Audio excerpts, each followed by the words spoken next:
టాలీవుడ్ నుంచి pan India stars గా promotion అందుకున్న హీరోలందరూ ఇప్పుడు సందీప్ వంగకు ఫోన్ కలుపుతున్నారు. ఆల్రెడీ ప్రభాస్ అందరికంటే ముందే సందీప్ వంగ డేట్స్ లాక్ చేశాడు. ఆ తర్వాత అల్లు అర్జున్ మూవీని ఫిక్స్ చేసుకున్నాడు.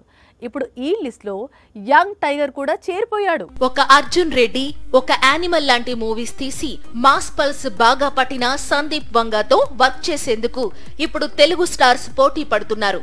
ముఖ్యంగా పాన్ ఇండియా స్టార్స్ సందీప్ తో మూవీకి బాగా ఇంట్రెస్ట్ చూపిస్తున్నారు. యానిమల్ రిలీజ్ కంటే ముందే సందీప్ వంగ డేట్స్ మరో 5 ఏళ్లు బ్లాక్ అయిపోయాయి.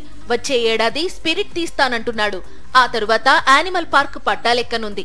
లైన్ లో అల్లు అర్జున్ తో మూవీ కూడా ఉంది. ఆ తరువాత మళ్లీ రణబీర్ కపూర్ హీరోగా యానిమల్ కు 3వ భాగం యానిమల్ కింగ్ పట్టాలెక్కుతుంది. వీటి తరువాత సందీప్ వంగ యంగ్ టైగర్ తో మూవీ చేయబోతున్నాడని బాగా ప్రచారం సాగుతోంది. RRR తో పాన్ ఇండియా హీరోగా గ్లోబల్ స్టార్ గా ఎదిగాడు తారక్.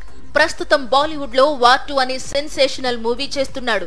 ఆ తరువాత మరో pan India director Prashanth Neel తో డ్రాగన్ అనే సినిమా చేయాల్సి ఉంది.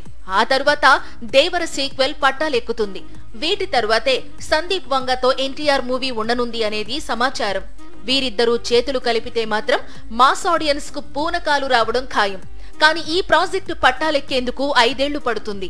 ఇక రిలీజ్ సంగతంటే చాలా ఏళ్లు పడుతుంది.